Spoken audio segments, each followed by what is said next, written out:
Need, can I have an instruction? It's just open, you're just gonna put it on. Sonra biz ne yapıyoruz? Neyce?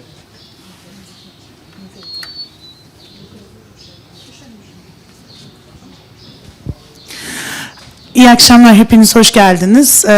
Good evening and welcome you all. My name is Çiğdem Mater. On behalf of Sivilitas Foundation and Anadolu Kültür, I'd like to welcome you to the Climbing the Mountain series of talks, which we started in 2012. And we get together and listen to the human stories of people from Turkey, people from Armenia, and people from the diaspora. And we found out that the area out of high politics, the space that we find in human stories, has more to tell us. So Sivilitas has been working together with Anadolu to cooperate in the efforts in various areas like the documentary filmmaking, etc. And back in 2012, the Canadian Armenian Arsen Ehenjian and the lawyer from Turkey, Ms. Fethiye Çetin, continued. And then in Yerevan, we also had Hasan Cemal. And on Monday, we were together with Ted Bogosyan and Cengiz Çandar. And here we are now in Istanbul. And during the fall, this series of talks will be continuing. So we'll be meeting in a European city, in Istanbul, and then in Yerevan. As this is some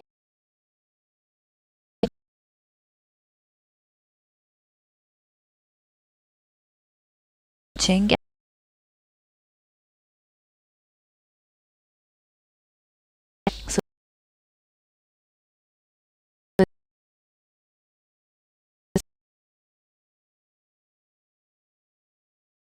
because of the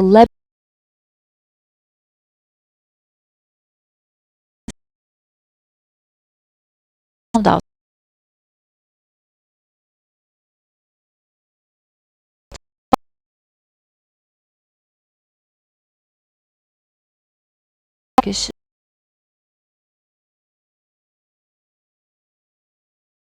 headset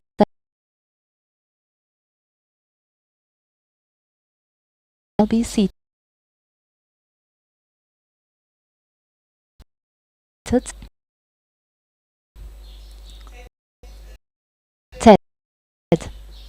In Brussels, I asked you about your journey, but today I'll ask you about something else. 25 years later, how does it feel being in Istanbul once again? How's the first 24 hours? That's an excellent question.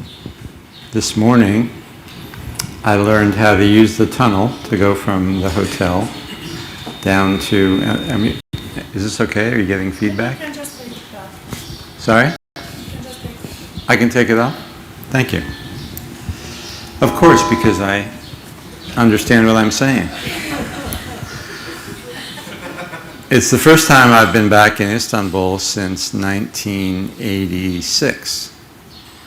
And the last time I was here, it was very stressful because we were fleeing Turkey with our survivor and her daughter and my cinematographer. The four of us were worried we were going to be discovered as we smuggled our film out of the country. And so we stayed in our room. But this morning, I went to the place where I was last with the survivor of the genocide, whose name was Mariam Davis. And we filmed a short sequence. We stole some shots on the Galata Bridge. So last night, I reviewed the film and I tried to duplicate the shots 30 years later, except she's not here anymore. And I had a very strong feeling being here. I felt that I was developed. It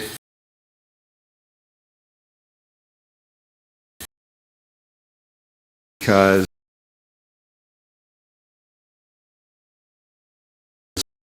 be there.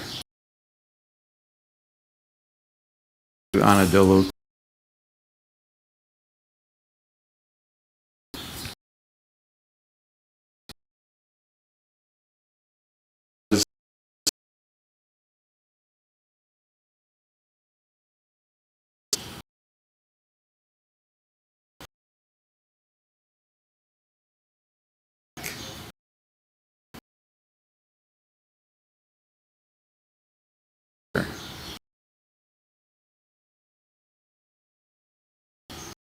But it was quite an emotional moment to be all alone and learning how to find my way. And how was it 30 years ago when you first came? You know, we were under so much pressure that none of us had been here before. And we had one night here in Istanbul in a hotel, quickly went to Ankara, quickly went to El Azig, went to a small hotel in Malatya, and as fast as we could did what we needed to do over the course of 3 days. We went to a small place, a small village called Aygin, and we didn't know what we would find. The genocide was 7, so we were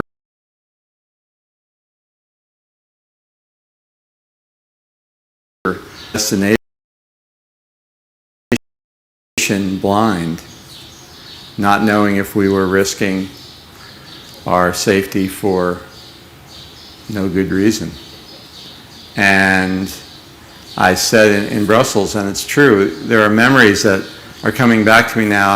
I've suppressed them, but when we went to the interior, there were corpses on the side of the road from time to time.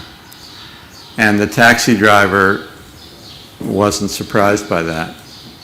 And he said they were Kurds, but maybe they weren't, I'm not sure. But they had obviously been there for a long time. So there were danger signs along the road. And we were only out there for one night, and then we made our way back. So it was a much different country. I would say, in some ways, the interior was something like the places I go in Africa now, where there were a lot of dirt roads and smaller dwellings, and there wasn't water everywhere, and so it feels to me, you know, being here like a different country, not the country I remember. Let's say that. So maybe Okay. I'm gonna pass the turn. Thank you.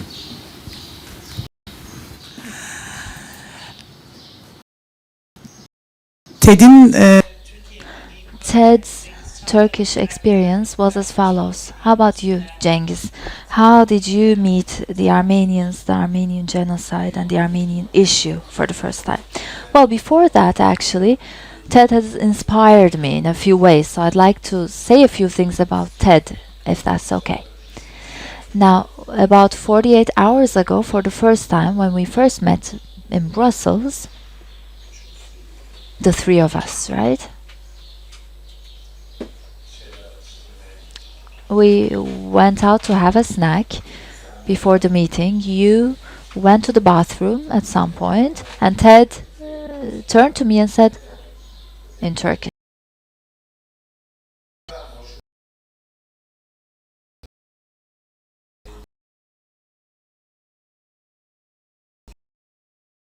film.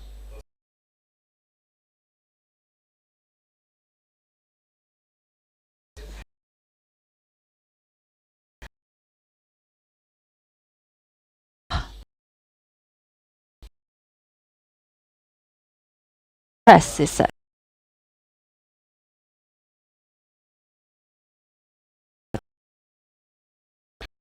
The driver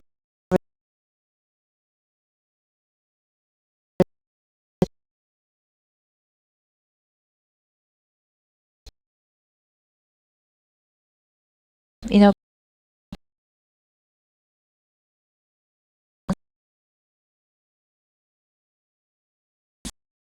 They said, okay, go to Beirut and take your shot as a Hamas. Speak much to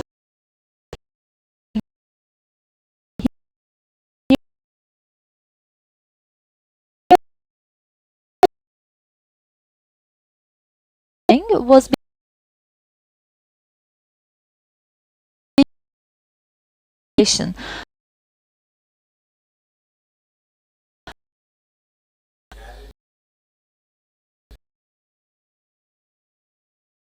and survived.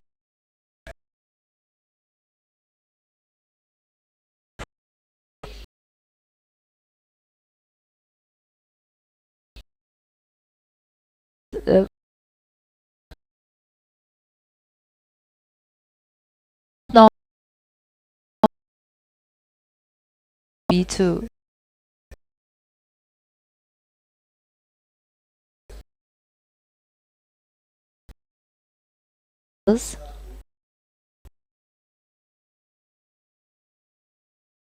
Type of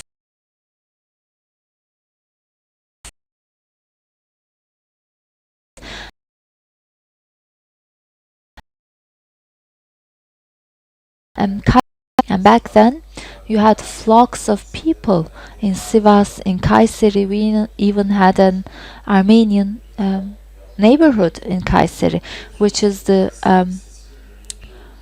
home of the high school of two presidents of Turkey. It was the Armenian neighborhood, and some of my Armenian classmates, we were in the boarding school, we were like 11, 12, and my friends, the Armenian friends, would invite us to their home so that we could eat a proper dinner. And I said it in Brussels too, they're very good with their hands, be it handicrafts, jewelry, masonry, and also cuisine is also something that they're particularly good at. And we got to eat the Armenian bread from the Armenian hens. So when you say Armenians to me, for someone like me, it wasn't anything abstract. It was a people in full flesh and blood. I mean, in the handicrafts, Garabet Usta was our teacher, was our instructor, and that one was Agop, or I had Kirkor in my class, or the box champion of Turkey was Garbis, etc. These were the Armenians. But for some reason, we also knew that the words are hand in hand, and it was only business only. But transportation did not sound all too well. I mean, there was something awkward about it. There was something bad about it, but nobody asked about it. Nobody talked about it. And here I found out that this was an occasion which was shared by the Armenians too. One day we were with Hrant,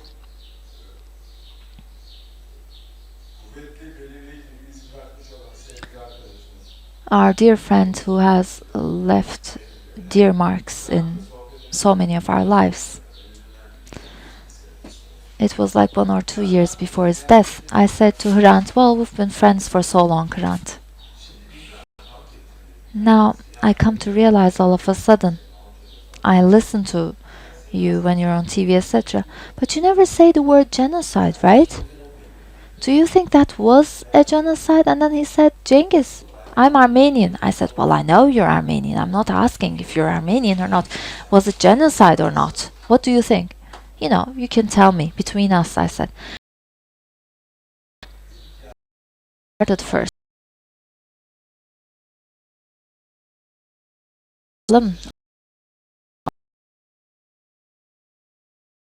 Things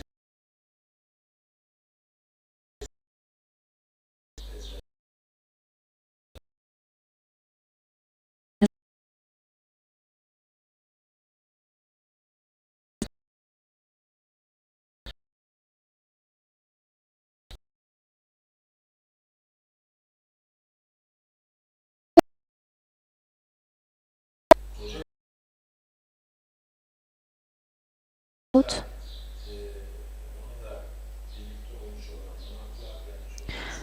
the whole country was traumatized, and the people who listened to him were traumatized.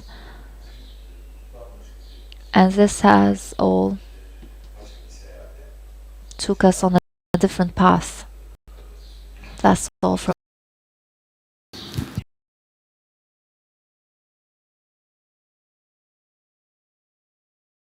It took you to the an Armenian journey, and just like Hrant said, you were you also born with that information encoded in your DNA?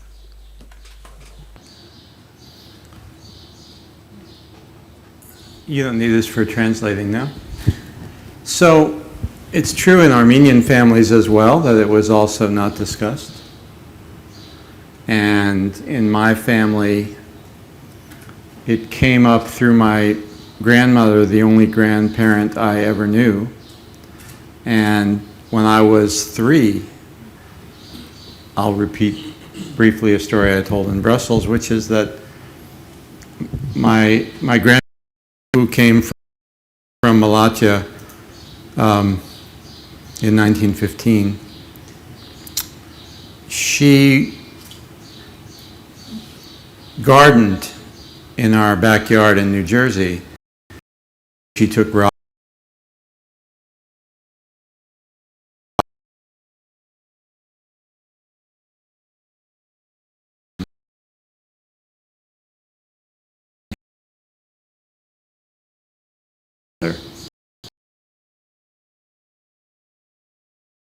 and I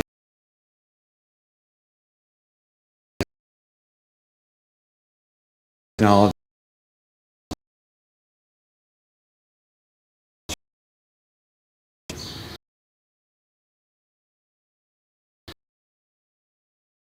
Harvard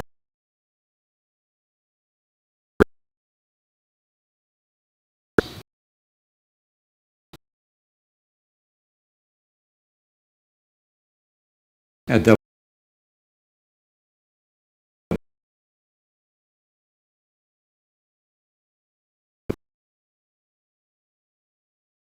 after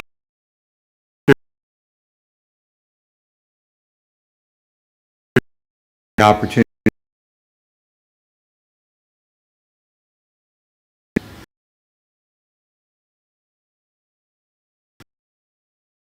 that I wanted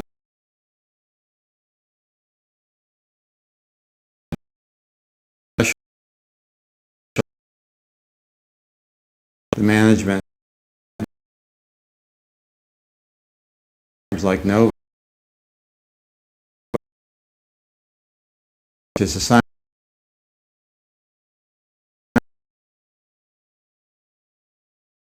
United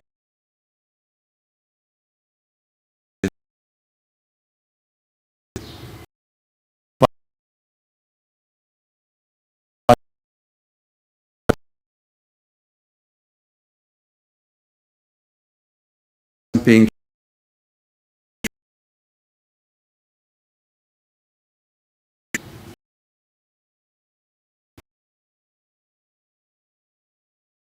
if I were Jewish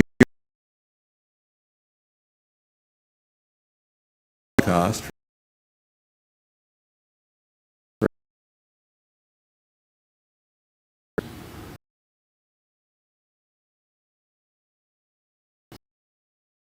the Jewish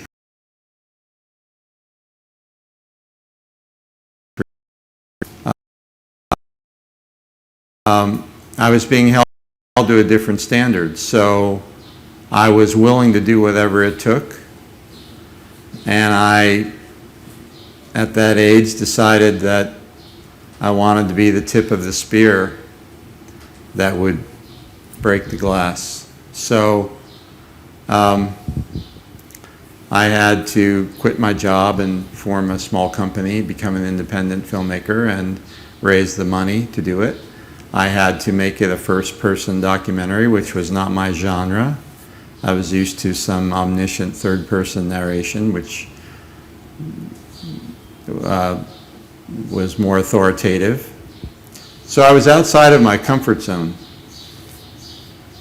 I was in South Africa recently and I saw a billboard outside Johannesburg that said, "Life begins where your comfort zone ends." And I was way, way outside my comfort zone. But it took about 3 years, starting with a research trip to Armenia, then filming for 3 weeks in Armenia. And this is the kind of world that Armenia was then.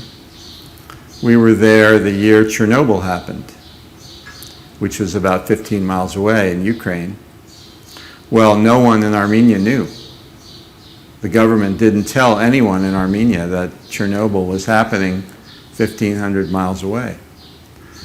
So I found out by accident when I made a call to my wife about 2 weeks into the shoot. And that's just how it was. You know, and it was May Day. There was communist marching music, and there were pictures of Stalin and Lenin and Marx, and everyone was dutifully celebrating, commemorating.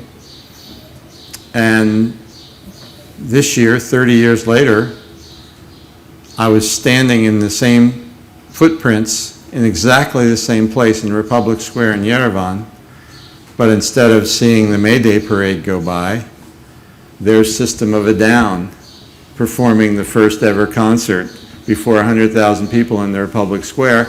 And then on the giant screen TVs up there is the Vehapar blessing 1.5 million martyrs, canonizing them as saints. So I'm still in this process now. This trip is part of a continuum that I thought I was over, but I realized I'm not. I came back to Armenia several times and reported for news organizations after the earthquake and in Spitak and Leningrad. And I've been back a few more times, and I became the chairman of the Zorian Institute for a term. I was elected to serve. That's a research institute in Boston and Toronto for Armenian research and documentation. But without getting ahead of myself, I'll say that the film had a very chilling effect on my career because I outed myself as an Armenian. And I think it had a very pejorative connotation inside, I know it did, inside my industry. So it didn't matter that I had made 15-hour-long films that were on television before this film. All of a sudden, I was typecast as that kind of a filmmaker. And it took me years and years to try to get back on track, where I felt that I had resurrected my reputation as a journalist and a filmmaker. And was it worth it? I'd say yes. So that's a little foreshadowing in case we get into other issues. Aslında Ted'in söz ettiği Actually, in the States, when this was happening, and when there were all these things happening in Armenia, there was a bleak silence in Turkey in the 80s, in the 90s. No one dared to speak about these issues. We did not know about these issues. And this denial was rampant in Turkey, and this denial was fueled by ignorance. So what has changed since then? And çok Well, there have been many striking changes, many drastic changes indeed. Let me put it this way.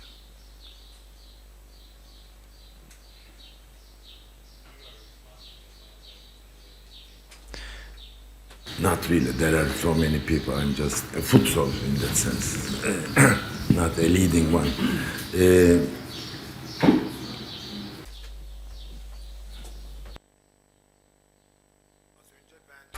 Well,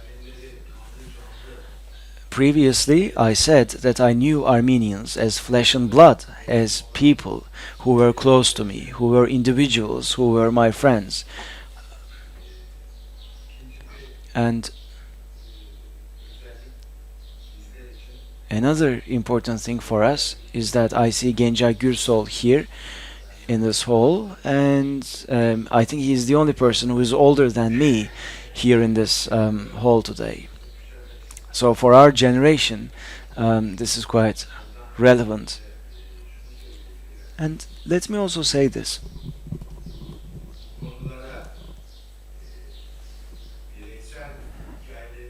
Now, above and beyond individual stories, taking a stance on these issues has to do with your political standing in life, or that was the case back then.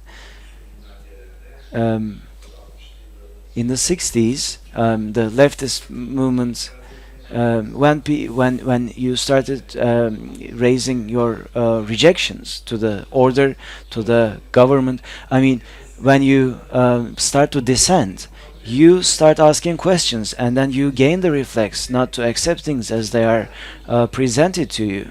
So when something is presented to you in a particular light, you start to question it, and you look at the person or the authority that tells you this, and then you start questioning things. And this is how things happened for the Armenian issue. And despite this, I mean, for me especially personally, the very first, when the Asala incidents, the assassinations first broke out targeting Turkish diplomats, even myself, I mean, our first reaction was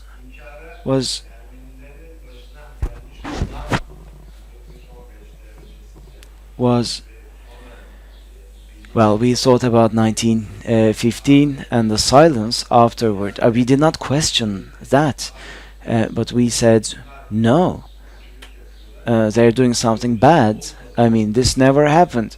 Many people exhibited such a stance, and there was a national consensus at the time, whereby people were taking a stance against Asala, but also this was turning into a rapprochement towards an understanding of the Armenian issue. But this took time, but it happened in the end. Hasan Cemal, well, you may call it deportations or genocide or massacres. So that great catastrophe that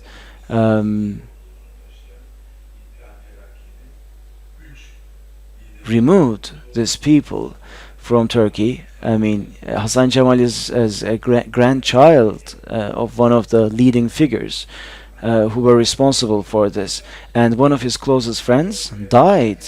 He was assassinated by Asala, and when he went, apparently he made a joke that I could actually pay the price for your grandfather's sins. And this is what happened. Bahadur, I mean, someone I also knew from university, he was a couple of years our senior. So this guy, Hasan Cemal,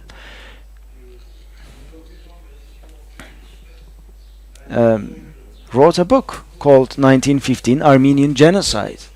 That was the title.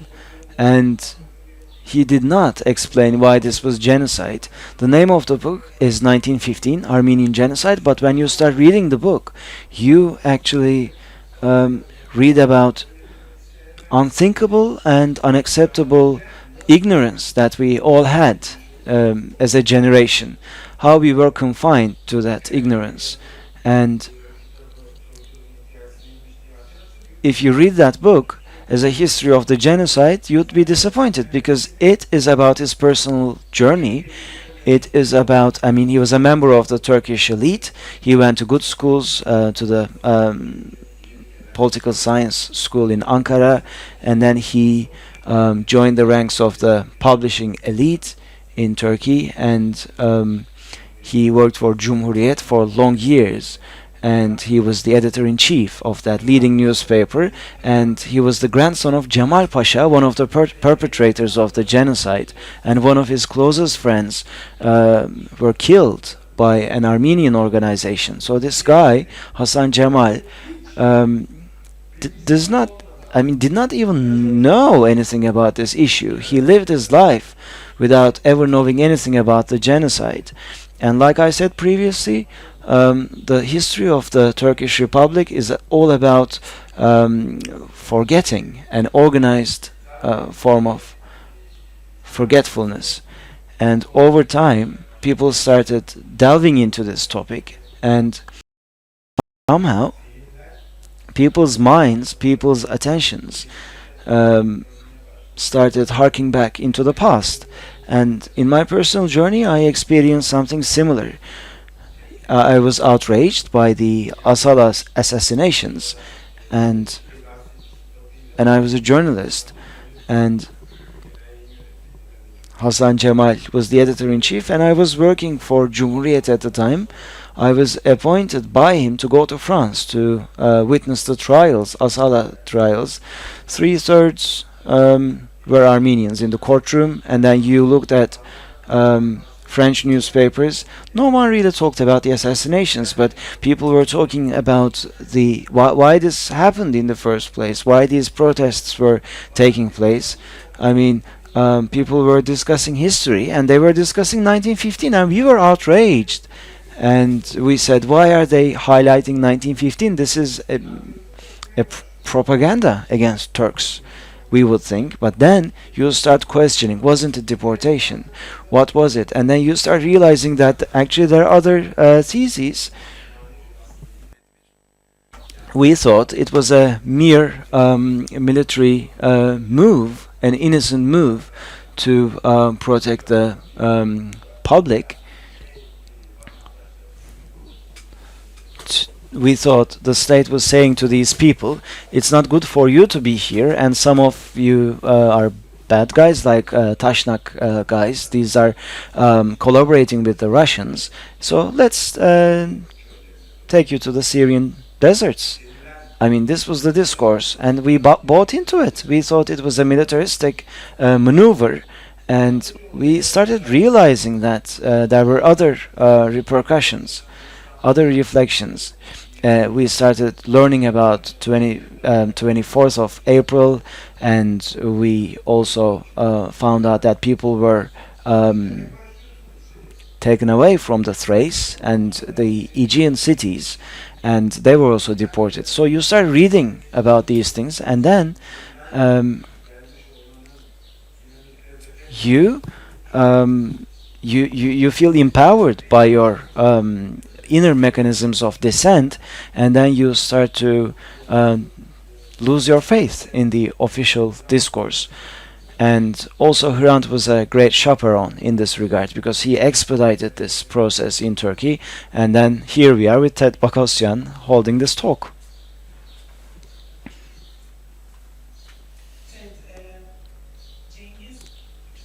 Ted? Cengiz talked about the Republic of Forgetfulness, and you talked about remembering, a culture of remembrance. When you came to Istanbul in 1986, I mean, that was your first time, but many things happened since then. Hrant Dink was assassinated in 2007, and people for the first time commemorated the genocide in the public sphere. How did these events make a contribution to your remembrance as an American Armenian? How do you see Turkey in this, in the here and now?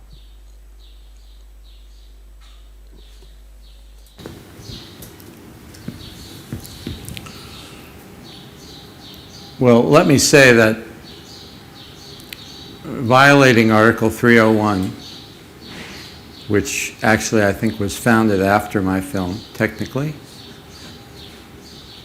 but the notion of violating Article 301 and insulting Turkishness was something I certainly never wanted to do. And I don't know whether it's still considered treasonous inside Turkey to speak like this, like we are now, or whether it's an insult to Turkishness, but something happened this year, I think. A tipping point has been reached where there's much less qualification in reporting about the Armenian genocide. And we read in the New York Times that there are polls taken in Turkey, indicating, and I'm paraphrasing, forgive me, but something like 9% of the citizens in Turkey now recognize the genocide. So when we were in Yerevan in April, was the annual procession at the memorial on the day. And then in the evening, there's a newer phenomenon, which is a torchlight march, which begins at 10 o'clock in the evening, and it's more younger people, and it's a 4-mile, 8-kilometer walk from the Republic Square in Yerevan up to the monument. And there are torches, and there's a lot of singing and chanting. And this year, and I think it's the third time, and it's happened before, the procession started with a Turkish flag being burned. So what surprised me about that was that a lot of the crowd, a lot of the people commemorating, actually booed that event. And I felt very sad that that flag was torched in that way. It felt very antiquated, it felt very bitter and political, and it did not reflect the mood of the crowd, which amazed me. 25 years ago, had that happened, I think there would have been much more anger. I'm no longer feeling that kind of anger. And I'm not saying there wasn't any anti-Turkish sentiment in the crowd, but I certainly didn't hear any remarks like that. And neither did my crew. So, coming here now, it feels to me like there's a genuine opportunity for Turkey to face history and itself in a new way, especially when people were remarking about how differently they feel about their country in the last 2 weeks since the elections, as if they're refreshed somehow because of the high turnout and the election result. So I liken it to other issues. I'm comfortable with different kinds of truth. I think I've tried to become comfortable with scholastic truth, with scientific truth, with journalistic truth, with emotional truth. My wife might disagree about relationship truth, but I'd say that I feel that there's a real opportunity to be truthful now. I feel that just yesterday there was a story about one of the new ministers, one of the new MPs, slightly changing his oath to, instead of pledging his faith to the Turkish nation, it was to the nations of Turkey, nodding toward the Armenians and the Assyrians and other groups inside Kurds, other groups inside Turkey. So small green shoots on an otherwise bleak landscape are what I'm on the lookout for now. It reminds me of a film I made about Mount St. Helens, the volcano in the United States, that several years later there were signs of life coming up through the lava. And without being too romantic about it, I think that there are so many people now, especially Armenians, especially Armenian intellectuals. I don't count myself among them, but there are also writers and poets. I do count myself among the filmmakers. And at a certain stage of their life, they're paying homage to their ancestors by presenting creative, entertaining, scholastic, historical presentations that will have a lasting value. So now that Armenia is back to almost full strength in terms of its population of 1915 in the region, I do feel like a tipping point is being reached. I will also say that standing on the rooftop of the Marmara Pera, which you were kind enough to put me up in, and looking around and seeing how many cities there are off in the distance, how massive Istanbul is, how many ships there are in the Bosporus, it feels like Armenia is surrounded in a way by Turkey, by Azerbaijan, and by Iran.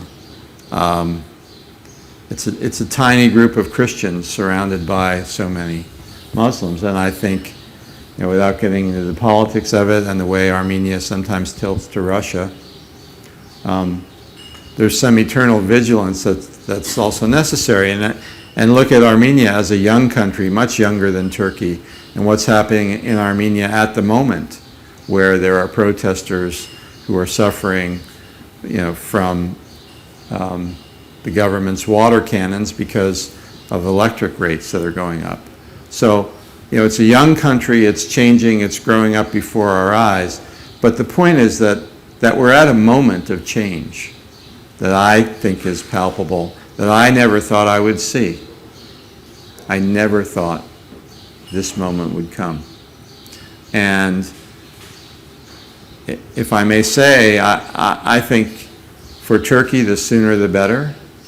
If you look at how fast change occurs in the world now, there is always some unexpected action forcing event that transforms the whole landscape. In the United States, we had a horrible episode of gun violence, and all of a sudden a symbolic flag that no one would ever take down is being taken down in one day. Look at climate change, look at tobacco, look at other big issues. There was a time when only 9% of scientists believe that climate change was caused by man. There was a time when only 9% of people believed that tobacco was harmful to human health. I think, once we get to a certain age and we have some perspective, we can look back on certain issues and say, this issue, even though it's completely different, can somehow be compared to that issue, because everyone thought that that was an insurmountable problem. And I used to think that about the Armenian genocide and its recognition, but I don't think that anymore.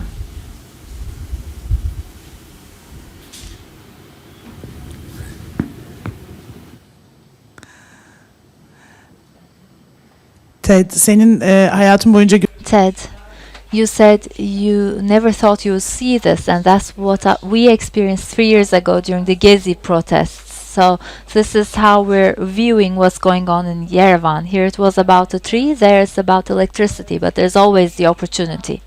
So the opportunity that Ted is talking about, the Turkish people, the Armenians, and also other peoples of Turkey, including the Kurds and other peoples, now it seems all more possible, right? Compared to 5 to 10 years ago, right? Brüksel'de soru cevap. Well, in Brussels, during the Q&A, there was a question to Ted Bogosian. And he said, let's watch out. It's been only a century. It's only the centenary of the genocide. You still need a few generations until things get back on track, he said. until a brand new journey of history can start, he said. And then when it was my turn, I said history flows too rapidly, and Ted Bogosian has said something very realistically, but in our region particularly, history flows too quickly that 100 years might be experienced differently. You know, looking back upon the past and thinking about what has happened in the last 100 years in the cities, in the countries, and in our districts, in the Middle East, the Black Sea region, the Caucasia, etc. We can close our eyes for a second and see it like a film in front of our eyes. If we try to see what has happened the last 100 years, if we try to see it like a film, and keep in mind that history flows much more rapidly right now, also because of technology. Because in the past, the events of 20 years can accumulate in 2 months right now. So 100 years might be actually much shorter. So we can be more optimistic, you might think. However, to answer this question in the full sense of the word, we're going through such turbulent times, and we live in such a troublesome region. We Turkish people, the Kurds, the Armenians, the Jews, the Zardusht people, the Yazidi people,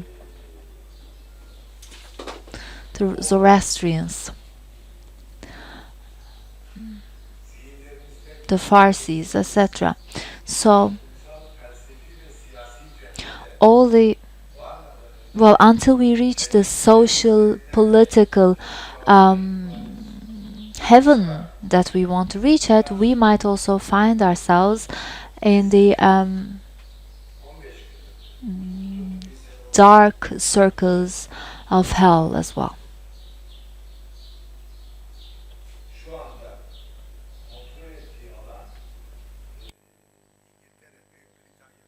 15 years ago, Wales, North Ireland, and Scotland make up of the of Britain, and there was no such thing called the ISIS only 15 years ago, for example. We heard about it, but on the 10th of June 2005, when they took over Mosul, and from Ramadi to the Baghdad airport, when you start the engine of a car, it takes only half an hour, for example, right now, from where you are to the Atatürk airport, for example. If there's no traffic, of course. If there's no congestion, you can reach from Feluce to Baghdad. And right now, Feluce is in the hands of ISIS, and all the way to Damascus, it might be all desert, right? But still, Palmyra, which is one of the most important world's heritages, it has been taken over. So all the way from Baghdad to Damascus is a huge area, and it's in a provincial town of Syria, Raqqa. It's ISIS right now we're talking about, and Musla is one of the competitors of ISIS, which is the Syrian branch of Al-Qaeda. And the two are competing, and there are so many other organizations. And in Syria, there's a huge bloodshed going on.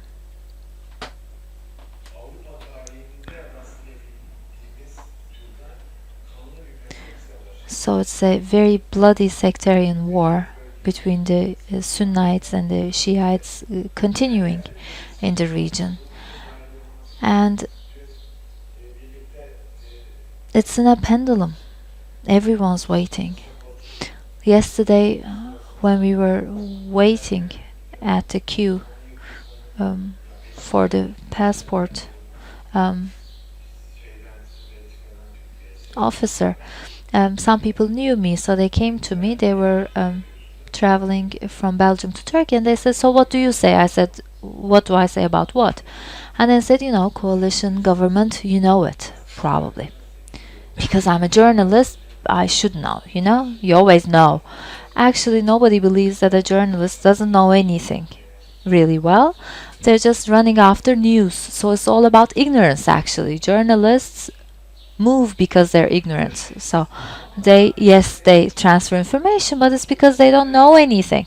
And if they happen to find something, then they'll transfer that information. So a journalist, by definition, might be experienced, but is never knowledgeable. Knowledge is something else. So anyway, so they said, "Well, you're a journalist, you should know. So what do you think will happen?" I said, "Well, I don't know. That's one." But does anyone know? No, nobody knows. Even Tayyip Erdoğan doesn't know. Even Ahmet Davutoğlu doesn't know. Even Kemal Kılıçdaroğlu doesn't know. Selahattin Demirtaş doesn't know. Devlet Bahçeli doesn't know. The leaders of opposition parties, etc. So nobody knows anything right now in Turkey.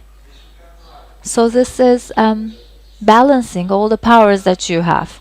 No matter what your status is, no matter what your income level is, you don't know anything. And this is telling us that the region is in the making. It's in the progress of reconstructing itself, and it's like a huge construction site.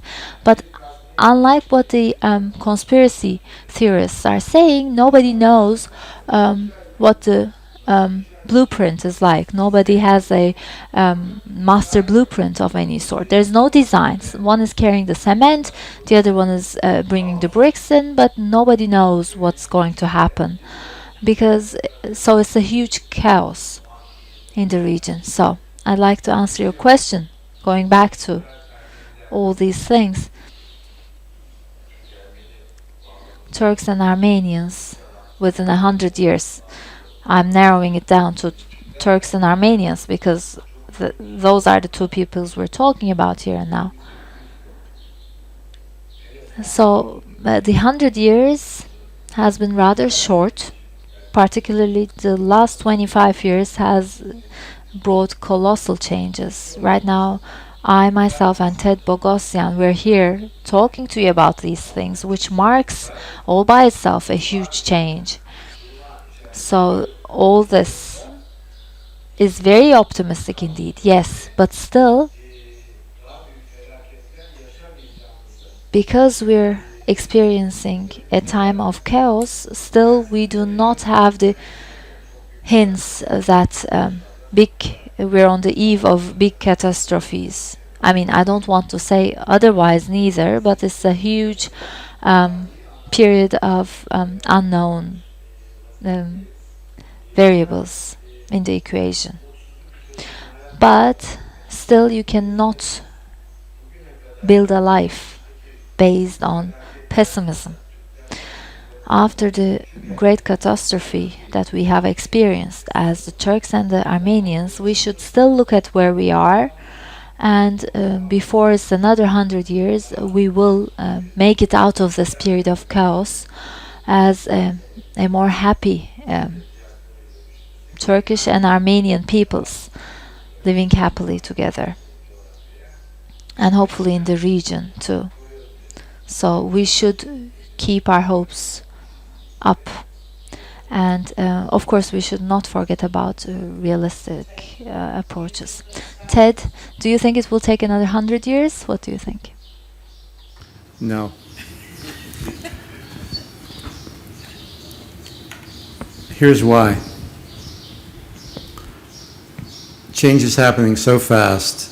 On the Armenian side,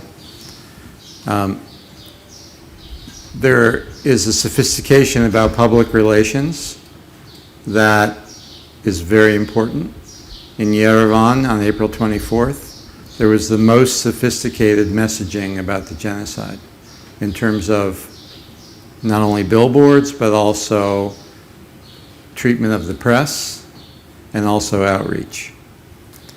Also, the 100 Lives initiative of Ruben Vardanyan and Noubar Afeyan and George Clooney's involvement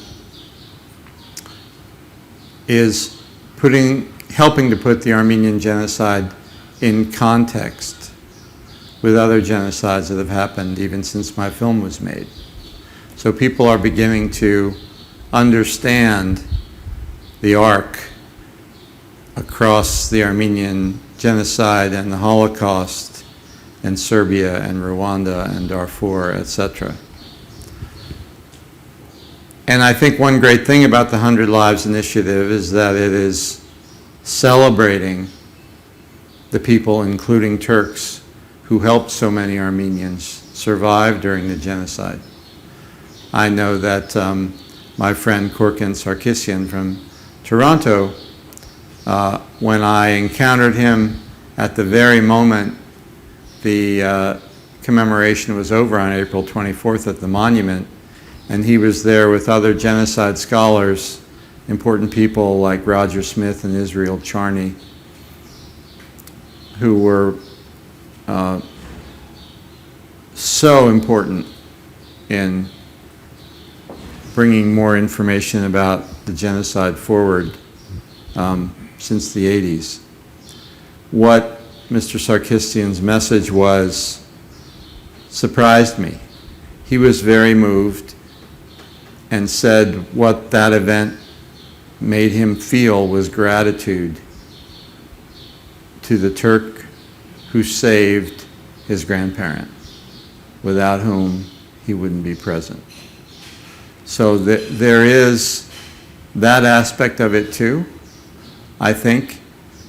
Another thing is the young Armenians I've encountered, especially in Yerevan, in Armenia, have a different attitude toward the genocide, toward Turkey, than I.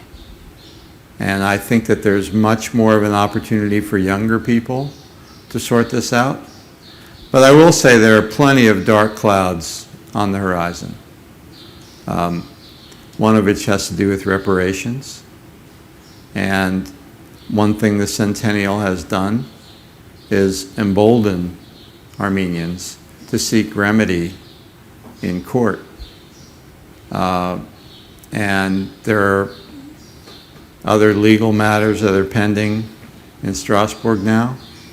So there is a lot of negotiating to do, because let's not forget, it was a premeditated crime, and for so long the victims were blamed and suffered, and now the victims have grown up and been strengthened, and they're seeking reparations. So there is plenty of work to do, and it will require eternal vigilance, especially on the Armenian side. But I think there will be genuine contrition, and there will be apologies forthcoming, and there will be rapprochement.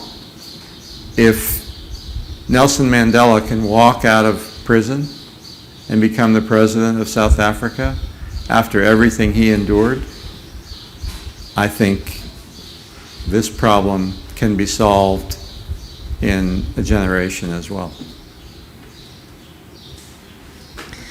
Thank you. Salona dönmek istiyorum, biraz böyle sohbet. Now I'd like to ask our audience. I'd like to ask the audience. You can ask a question or make a contribution. Yes, please. Now my question is actually for Ted Bogosyan. When you were speaking, you spoke also about breaking the taboo in the US media and how your film helped break the taboo, and then how much you were restricted in your own career. This is something we do not know. Is there a taboo about the Armenian issue in the US? If yes, why? Can you elaborate on that, please? And my second question will be about Hrant Dink. In the US media, do people know who Hrant Dink was? So I have two questions. Thank you.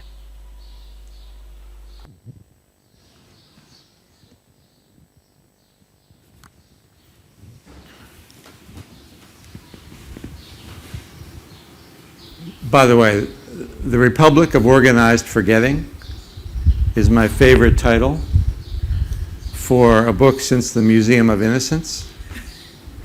And if I were to write a book about the answer to your first question, it would be called The Merchants of Denial. And the reason is that when my film came out, I learned about something called registered foreign agents, who are people in the United States, American citizens, who lobby on behalf of foreign governments. So it started during World War II when the Justice Department wanted to know who might be lobbying the American news media on behalf of the Nazis. And then it became a much bigger money-making proposition for a lot of former senators and congressmen and other power brokers in Washington.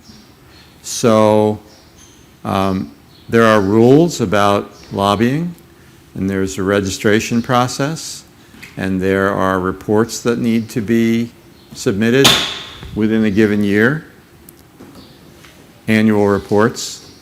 So there was, when my film came out, I'll make it brief, a big effort 1 week ahead of time by the Republic of Turkey and the ambassador Shukru Elekdag at that time to the United States that was made using registered foreign agents. So Joseph Califano, who was in the Lyndon Johnson White House and the Secretary of Health and Human Services to Jimmy Carter, was one of the people they hired. And so was Frank Mankiewicz, who was the press secretary to Robert F. Kennedy. And so was Hill and Knowlton, one of the biggest advertising companies in the United States. And there were hundreds and hundreds of thousands of dollars that were paid to these representatives to stop my film. So it got to the point where 2 days or 3 days before the film, I was presented with 22 questions, and I had to have the answers by the morning. And if I couldn't answer those questions satisfactorily by the morning, my film would not be broadcast. So it was everything from what's the citation for this photograph to who translated from the Ottoman Turkish, the Takvimi Vakai, to you name it. They were very powerful tactics, and I knew they were coming. Fortunately, I had the answers. Fortunately, the film went out. But on the day the film went out, there was a bomb threat in Los Angeles to blow up the transmitter at that station. There was a bomb threat in Boston to blow up the transmitter at that station. The president of the Washington station had to come out and apologize in advance for the film. So then the film went out. There were threats, death threats against me, against Justin McCarthy, who was someone that the Institute of Turkish Studies proposed would be a good person, an articulate person to appear in my film. The op-ed editor of the Boston Globe, who published one of my op-eds, went away for 3 months. It was a big, big problem that involved the Secret Service and the FBI. The point being that that was the watershed moment. And I learned a year later from my research in the archives in Washington at the Justice Department that all of these foreign agents made much more money than I did making the film for a much shorter work period that failed. It's a money-making proposition in the United States. The Armenian genocide, I hate to say it, but it's been turned into a cliffhanger every April because the senators and the congressmen and the lobbyists know exactly how to wring the maximum number of dollars out of the Turkish side and the Armenian side to enrich themselves by keeping the vote close, by keeping the vote off the floor, by keeping it in committee so it doesn't get reported out. All of the typical tricks for any other issue are at play here. After my film, there have been many films about the genocide. There have been several on PBS, many, I want to say 3. And every April there is something about the genocide on American public television at least. Forgive me, your second question. Hrant Dink had a moment that was very important. And it's the same moment that the genocide has every year. So I would say, just as he was mentioned this year in April, I haven't looked at the sources, but I would say that his name in the New York Times or in the Washington Post or in the Atlantic or the Wall Street Journal rarely comes up. But that was a turning point in American media. And the more and more Armenians who become prominent, the easier it is for the Armenian viewpoint about the genocide to be presented. So I would say that what happened this year, it's no longer a 50-50 proposition where important newspapers and television networks feel the need to say, let's leave it up to the historians because half of them think one thing and half of them think another thing, and we can't possibly sort this out. It's too complicated. We're past that moment now. And that's part of what started with Asala in a very negative way and then was transformed by Hrant Dink. And then this year with the centennial commemoration with the statement by the Pope. And I know it's silly, but with the Kardashians turning up in Armenia the week before, with George Clooney making that contribution, with Austria and other companies stepping up, you know, that was the contribution that the death of Hrant Dink unfortunately made at a pivotal time. It's not enough to convince our president to say what he said before he was president about the Armenian genocide, but he might say it after he's president, or the next president might say it. There are presidential candidates on the trail now who are saying it. Is it for money? One can be cynical and say yes. I am in that camp. What a politician has to say about the Armenian genocide in many cases is not so important to me. And I'll finish by saying that I was surprised how few Armenians cared what President Obama had to say about the Armenian genocide this year. For the first time, I felt that it really was not an issue for many people. They felt that he said personally he thinks it was, but as a government official, as the leader of our country, he cannot say that for whatever reason. So I think that he has tarnished his own image among not only Armenians, but among many people for putting his ethics aside in that way. And I'll also say that Hrant Dink has an unimpeachable reputation, really, among Armenians and among intellectuals. So I never got to see them, and I'm really about that. But I think my optimistic self thinks that he will shine more brightly as time goes on.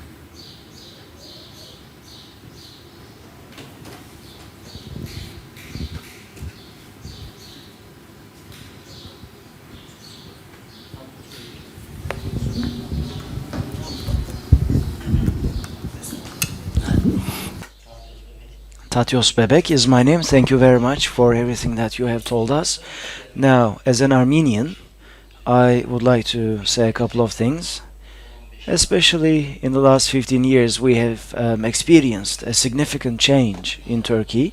We have started discussing things openly in Turkey. We have seen many books on Armenians, on genocide being published in Turkey, and we have started debating, and you see more Armenian leading figures. It wasn't just Hrant Dink. Other people also gained prominence, and Armenian society started to become more and more politicized. But still, when you look at the society at large, you see that there are certain things that scare people off, and there are still things that we cannot shake off of ourselves. Yes, we hold the centenary memorial in Taksim. That was great on the 4th of April, and as Turkish Armenians we wanted to do something this year, and let me give you a couple of examples as to what we experienced. Gomidas Vertabit's house, we wanted to put a plate in front of his house commemorating his memory, and also Dr. Savak, we found out where he lived and we wanted to put a plate, and we made an announcement, and this was also published by the Armenian newspaper Agos, and we expected more attendance. We went there, and it was important for us, and we were doing this as Armenians only. I mean, we thought this was a conscientious thing for us, and there were only a handful of people, and like maybe 30 or 40 Armenians in total. And most of these people were not even Armenians. There were only a handful of Armenians. And as for the commemoration in Taksim, I think the same thing happened. The reason why I'm saying this is because people are still afraid, people still cannot trust the country in which they live in. We also made a film that lasted 40 seconds as Turkish Armenians, remembering the lives that were lost. It was a 40-minute thing, and we could not find a TV channel that would broadcast this. I went to a couple of TV channels. At CNN Turk, this anchor called Shirin Payzın broadcast it, and that was it. And still, this is the climate in which we find ourselves. So this is my question to you, Ted. When you came 25 years ago, 30 years ago, there was a lack of trust, you said. Do you think that trust is here now? I mean, and if you think so, why do you think this is? And secondly, my question is to Cengiz. Now, the improvement here in Turkey happened or can only be propelled forwards by external dynamics, or that was what I gathered from your speech. It's as if the external dynamics will somehow improve this issue between the Turks and the Armenians. I mean, that was my understanding at least. So here's what I'd like to say. 3 years ago, when we were working on the and I'm sorry for taking this much time, but as the Armenian community, we gathered when we were discussing about the new constitution in Kurtuluş, Kadıköy, Bakırköy, and we were collecting people's demands for the new constitution. We wanted to present a draft for the new constitution in Turkey, and people said, "What are you trying to do?"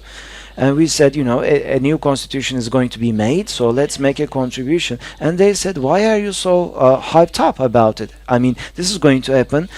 And they said, in 1908, Taşnak Party was working with the Union and Progress Party, and they had MPs, and only 7 years after that, you know what befell us. And the reason why I'm saying this is because still there is fear.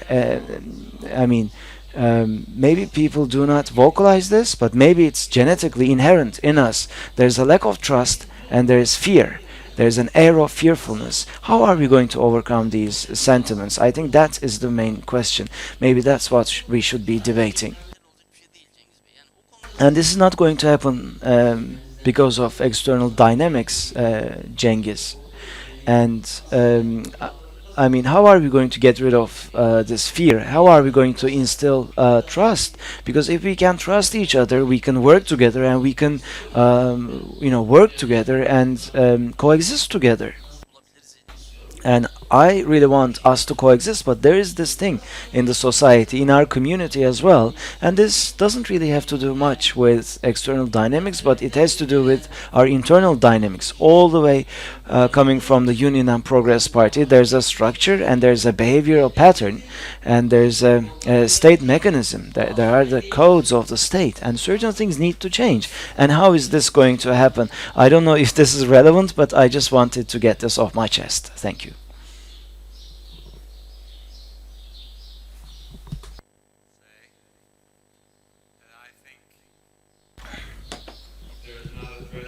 Şöyle söyleyeyim. Yani geçilecek bir güven eşiği diye bir şey olduğunu düşünmüyorum. Ondan sonra ebedi güven tesis edilecek diye bir şey düşünmüyorum. Çünkü bence güven döngüseldir. Her defasında yeniden kazanılması gerekmektedir. Daha fazla fotoğraf, daha fazla burs, daha fazla hikayeler, daha fazla anlatılar, bunların olması gerekir. Bana soracak olursanız ebedi ya da nihai doğrulama nedir diye, şimdi biz Ermeniler olarak ya da dünyayı düşünelim. Yani Schindler'in Listesi gibi bir film yapılırsa Ermeni soykırımı ile ilgili olarak, dünya çapında bu izlenirse, o zaman işte sanırım bir eşiği atlamış olacağız. Onu söyleyebilirim. Ama o noktaya kadar, o olana kadar bence hep tetikte kalmamız gerekir. Kalacağız ve güven kazanmaya çalışacağız. Her defasında, her gün güven kazanmaya çalışacağız. Benim hatırladığım bir ifade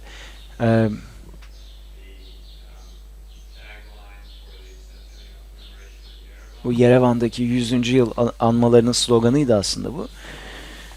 Bu yılki anmaların sloganıydı. Aslında yetersiz bir ifadeydi diye düşünüyorum. Çünkü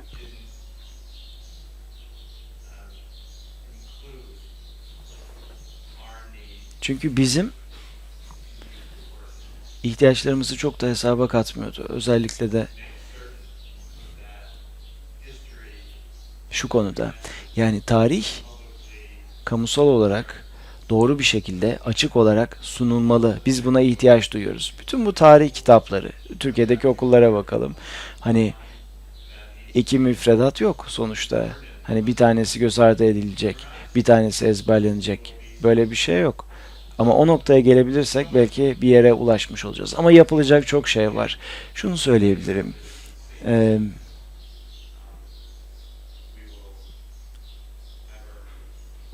Yani güveni kazandık, işler bitti diyemeyiz. Çok dikkatli bir şekilde, ince bir şekilde çalışmaya devam etmeliyiz.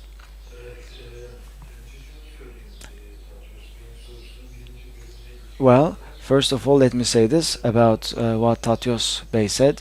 When you asked the question, I realized that I could not really express myself properly, because I did not say that external dynamics had anything to do with this.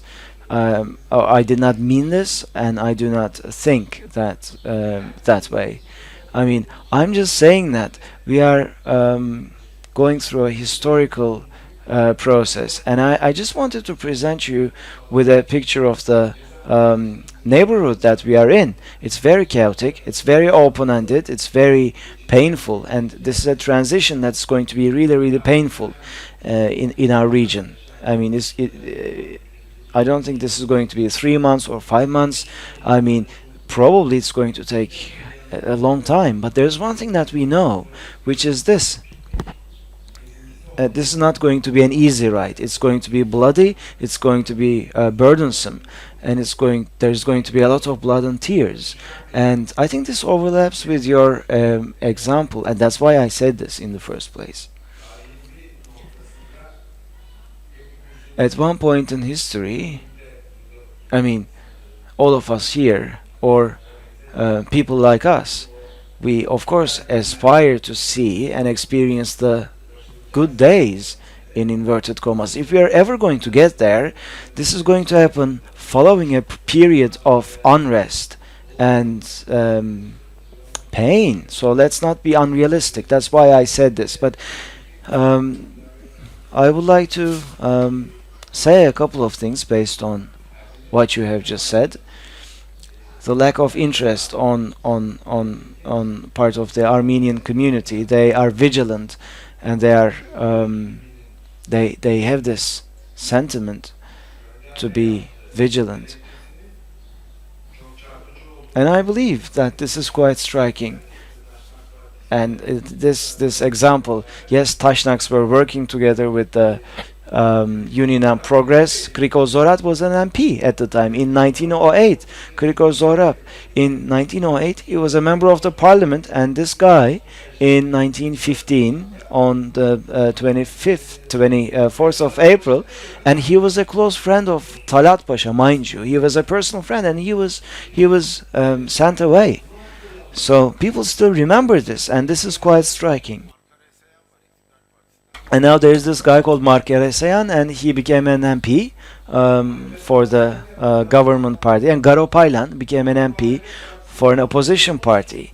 And the main opposition party, the Republican People's Party, brought forward an Armenian candidate. So there are 3 Armenian MPs in the parliament today. Mark Ereseyan, I do not wish upon him the destiny of Krikor Zoryan. I would not wish it on him. However, this mindset of the Armenian community is not totally irrelevant or impertinent. I mean, it shows that their remembering of what happened in the past is quite vivid, and this made me happy. Armenians are not going to be fooled by niceties, and this is good. This is good. This made me happy. But what's going to solve this problem is, I mean, how can there ever be trust? And there isn't much that they can do about it. I mean, it needs to come from the Turkish side. It needs to come from the Muslims. And previously, when I tried to give you a snapshot of the region, I also had this in mind. I had a concern, and I wanted to say this in an implicit manner. In the region right now, the dominant dynamic is religion. It's a clash of sects, and this is happening between within Islam, between Sunnis and Shiites. And in English, this, I mean, the collateral damage of all of this is the Christians in the region. The Christians are increasingly disappearing. The Shiites and Sunnis are butchering each other. And in Syria, in Iraq, the oldest Christian communities are being kicked out of their homeland. And my wife would also remember this. In Aleppo, we would go to Aleppo, and we would hang out with the Armenians there. And now, what's happened to these people? I mean, we are even afraid to ask this question, whether their neighborhood is still there, whether these people are still there. The Armenians are in Aleppo, are actually from Marash, and Ted's wife's family originates from Marash. No, there are no Christians in Marash today, and if there are no Christians in Mosul, in the region, if there is a cleansing of this kind in the region, and if in the next 5 years, 10 years, I mean, if we say the Muslims are killing each other off, that's not the end of the story. Yes, that's only one dimension though. But Christians are also disappearing. They're also being annihilated. So when we discuss a rapprochement between Turks and Armenians, and when we discuss settling of the accounts, I mean, until that happens, in this region, terrible things may happen, and terrible catastrophes may befall Christians, and I still have this concern. So let me put this aside, but what is incumbent on us as Turks is as follows. I mean, we have big responsibilities. When we look at the Armenians or the diaspora, we cannot tell them off, and this would be shameful.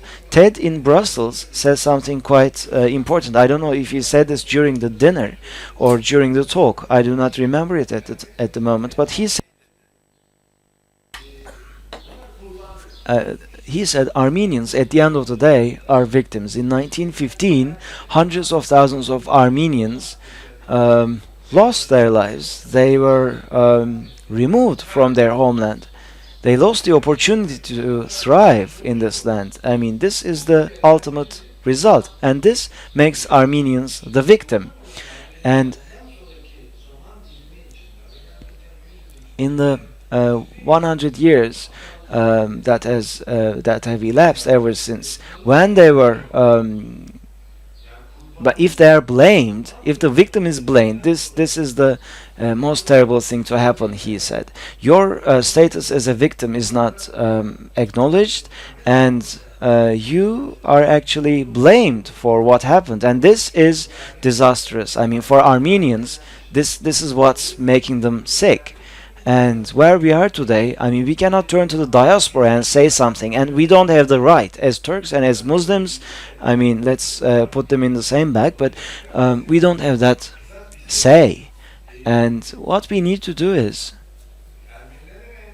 I mean, towards the Armenians, towards the other Christians and non-Muslim communities in Turkey, and also certain Muslim, well, let's say, offshoot Muslim communities, we should also tell them that this is a country, or show them that this is a country in which they can live. And this whole matter of 1915 is not something that should be left to the historians or politicians. It is an ethical issue for us. It should be a moral issue for us. We should take this as a moral issue and act accordingly. Also, let me say one more thing. We received a question in Brussels about history. I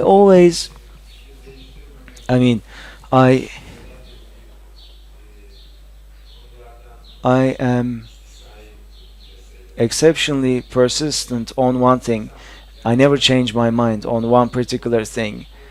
In the 80s, I had concerns or doubts about the genocide, but I was put off by the claim that we should leave it to the historians. History is independent of historians.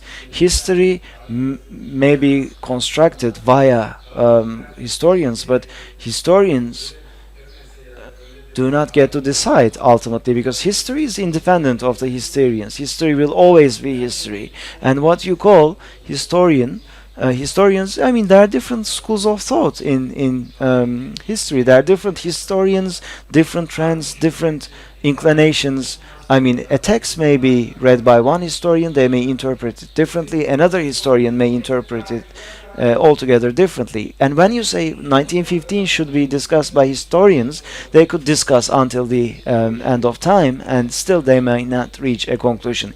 If you leave it to the historians, it's like sending it to the commission, as we say in Turkish. If you don't want to fix something, you send it to the commission, as we say. If you don't want to settle the accounts, if you don't want to accept the Armenian genocide, then yes, you can send it to the historians and let them decide, but this is immoral. This is immoral. So as Turks, as Muslims, our priority should be to see this as a moral issue, and as our numbers increase, as we discuss this even further, and as we get somewhere, to that degree, we will be much better off, and Armenians and non-Christian, Christian and non-Muslim communities in Turkey will live much more comfortably in Turkey. But it is incumbent on us. It has nothing to do with you. I think it is incumbent on the Turks and the Muslims.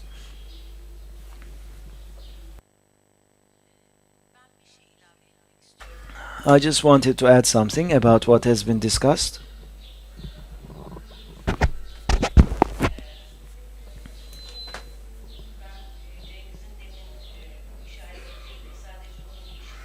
I'm not just Cengiz's wife.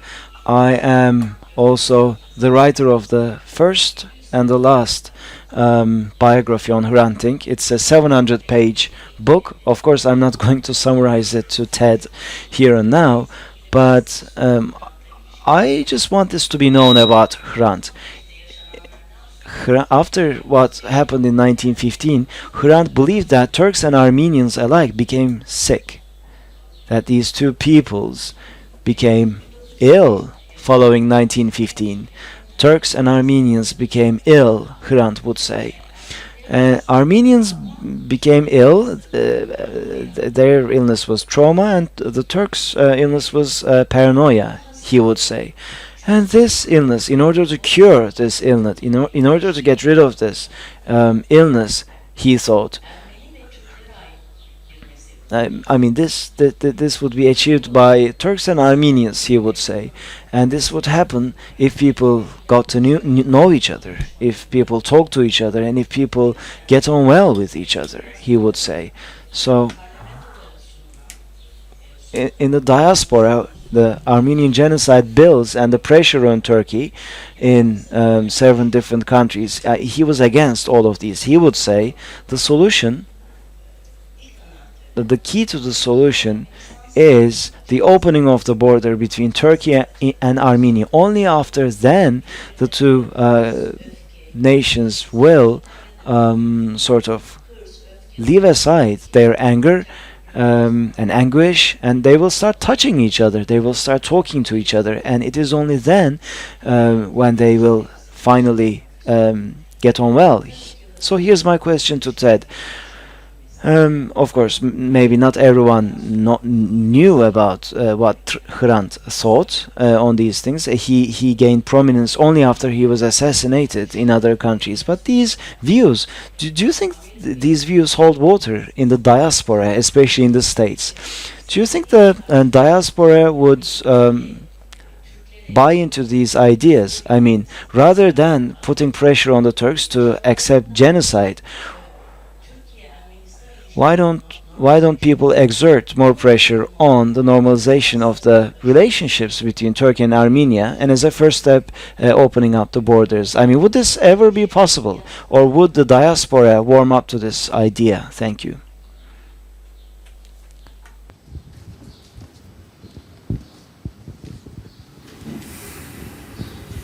Geçim.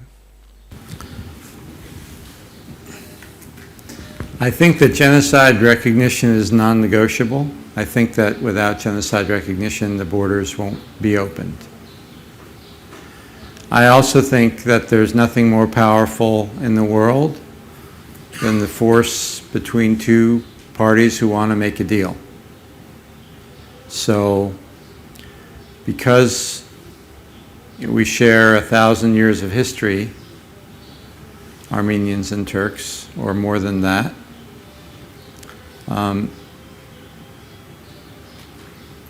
one day I can imagine that both sides will decide that it is in their selfish interests to open the border. How this impasse will somehow be settled, where Turkey won't recognize the genocide and Armenia won't open the border without that, I can't say. But I can say that external events will change things in a way that we don't know. And I will also say that I think that as Turkey matures as a country, and as the political environment becomes more healthful, Turkey will no longer need to be organized around the principle of denial of the Armenian genocide to hold the country together, because it is one thing upon which all Turks could agree, that this was not a premeditated crime. Even if they agreed for the wrong reasons, it was something that was a force keeping the country unified. In the same way, Armenia is unified for the opposite reason. So I think as Armenia grows up as a country and as Turkey grows up as a country, the forces of unification, especially among younger people, will change. And once the leadership gets to be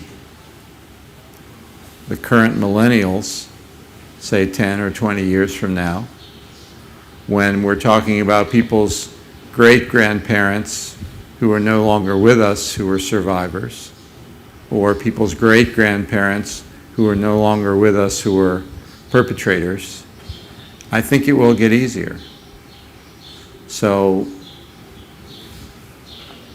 I want to say that I think that there's every opportunity for your book to have a meaningful impact and for Hrant to become a much more famous and important historical figure than he presently is for the world.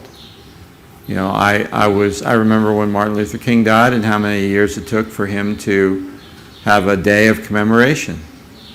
And that can be true of Hrant just as it was for Nelson Mandela and others.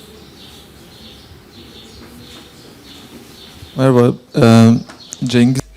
Hello. I just wanted to say something about what Cengiz had said. You said this is a moral issue, but also at the same time, this is a legal issue. We need to discuss this from a legal perspective as well. Yes, it's about morality, but the concept of morality is rather effervescent or ephemeral. But when you talk about legal matters, it's an international thing, and there are international courts. And when you look at this from a legal perspective, I think it is incumbent not just on Turks and Muslims, but on all citizens of the globe. I mean, giving back the property of the Armenians is a very basic matter, and it can only be resolved at a court setting. So I think at international tribunals, Turkey should be brought to trial. What happened should be brought to trial at international tribunals. I think that's very important. Because you said it's incumbent on the Muslims and the Turks, but the political agency should not be constructed on a Muslim identity only. I mean, when you look at things from the Armenian perspective, it takes away their political agency, which I think is politically dangerous. I don't know if I've been able to express myself. I'm not so sure, but this is what I wanted to say. Because at the end, you said this is incumbent on the Muslims, and it is a moral matter for the Muslims. And let's say you're an Armenian, a citizen living in Turkey, a Turkish Armenian, then your political agency is sort of relegated. Because I have agency, I can claim my rights, and it's important to bestow upon people this agency. It has nothing to do with being a Muslim or being non-Muslim. I don't think that's what the matter is. I think it's a legal matter, and you should claim your rights before the law. As someone, as an individual with political agency, and a French citizen can do this just as well as a Turk can. I think this is what I wanted to say. Yes. Bu konu tabii değişik. Of course, this subject can be handled in multiple dimensions and contexts, some of which are intertwined, others are not. So structurally speaking, this is how it is, 1915, and the Armenian issue is such a structure. I mean, I know what you mean, but what you're saying is something else. I don't think the two opinions contradict. They're not contradictory necessarily. I mean, what I'm telling you, what I'm talking about is something psychological, something that we haven't done so far, or that we are just starting to do. Actually, it's only about some sort of a due diligence, some sort of just talking about what the situation is like.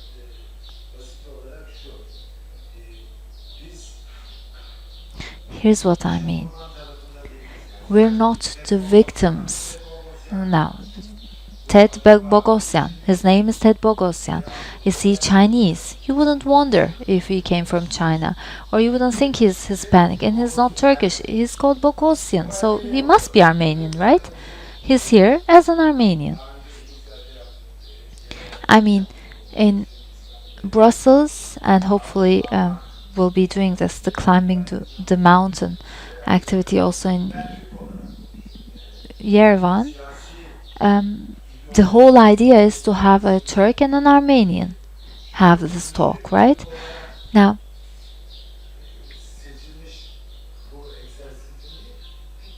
I mean, thinking of us as two intellectuals, one Armenian, one Turk, no matter what we think like. Okay, let's assume we're both intellectuals, and one is Armenian, one is Turk, one is a Turk, right? I will not say the things you would expect to hear from an Armenian myself. Why not? Because I'm not Armenian, and also I should speak like a Turkish person from a moral perspective. I mean, if I was, the Armenians call it a genocide anyway. They don't have to say, oh, so many things were done to us, so many bad things. Otherwise, this would be an oxymoron. I am not a victim. I share the ethnicity of the perpetrator. I share the ethnicity of the people who victimize them. And I share the religion of the perpetrator. That's my starting point. That's it. And nothing more, nothing less, nothing more. Because one thing is important. No matter what has happened in history, if we do not take it as it all was, and if we do not face it, then we cannot build the future. The organized forgetfulness, Republic of Organized Forgetfulness, our country, there's a reason why we have this nickname. It's not only about the Armenian issue, it's also about Islam. When it comes to Islam, there's also organized forgetfulness too. In the making of the Kemalist Republic, in the conditions of the 1920s, it was thought that the parameters of building a nation state would require certain things, and those were the preferences. Every country has a different way to deal with it. Like in South Africa, they have established the truth commissions in order to overcome the apartheid regime. Otherwise, they wouldn't have built their nation. Or after Franco in Spain, they have mutually reached a consensus to forget. They have chosen, well, not to forget, but they have chosen not to remember. And they have not institutionalized forgetting, but they have decided not to remember. So Spain did exactly the opposite of what South Africa has done. Now, in 2015, we cannot build our future based on the parameters of 1920s.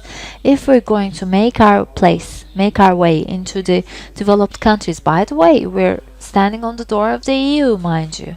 It seems like it's come to a dead end, but still, formally, officially speaking, we are an official candidate of the EU.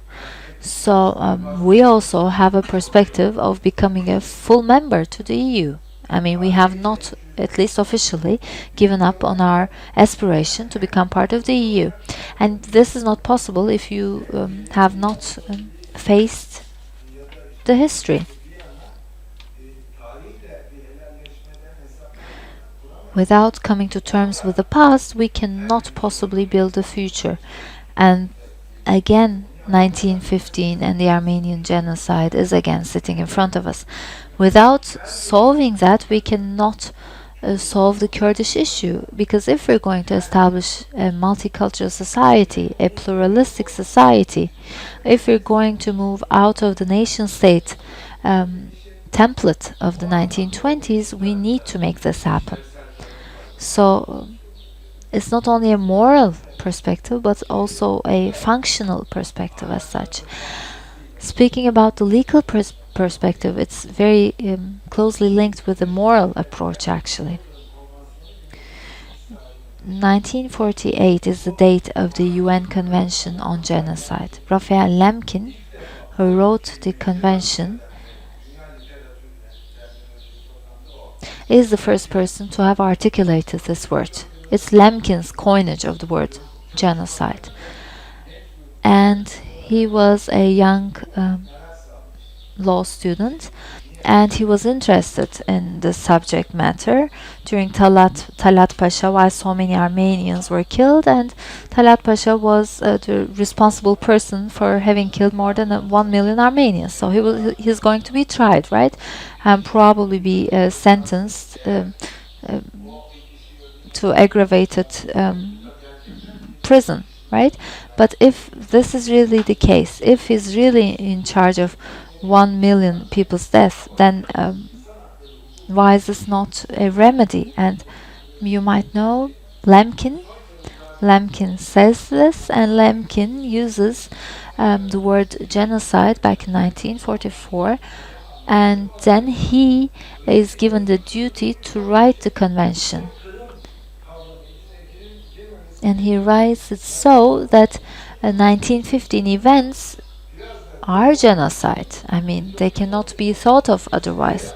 And he writes it so that the 1915 events fall under the scope of genocide. So there is no purpose in discussing semantically if it was genocide or not.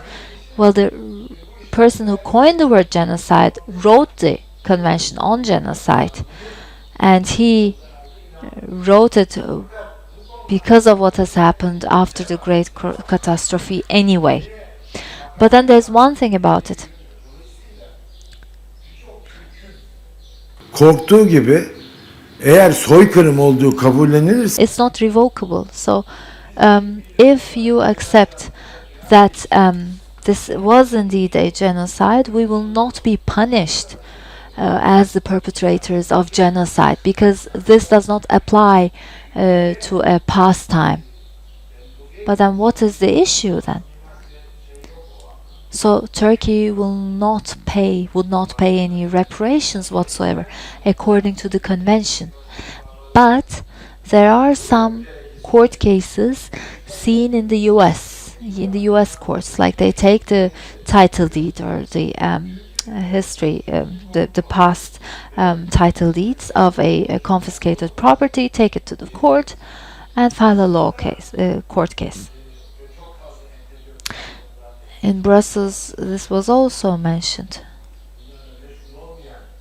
If you're not particularly interested in history whatsoever, when you talk with laymen in Turkey, amongst Turks, and on a one-to-one basis, not in a conference whatsoever, when you're chatting at the mom and pop store, for example, they'll say, well, yes, it's all fine, but what about the compensations to be paid? It means we already made it, right? We perpetrated the crime, but you were saying, oh, you were denying. So there's something contradicting about the denial, right? Oh, there's the reparations. So what do you think? Do you deny it if you say there is the reparations? It seems like you believe something was done. But then he also says one thing: if we accept it, then we cannot possibly stop the cases of reparations. What does this mean? So then let's deny it. So the law reaches a moral point from the philosophical perspective. I mean, this is when it all gets moralistic. What sort of an attitude is this? You'd confiscate the land, you take the foundation's property over here, the church,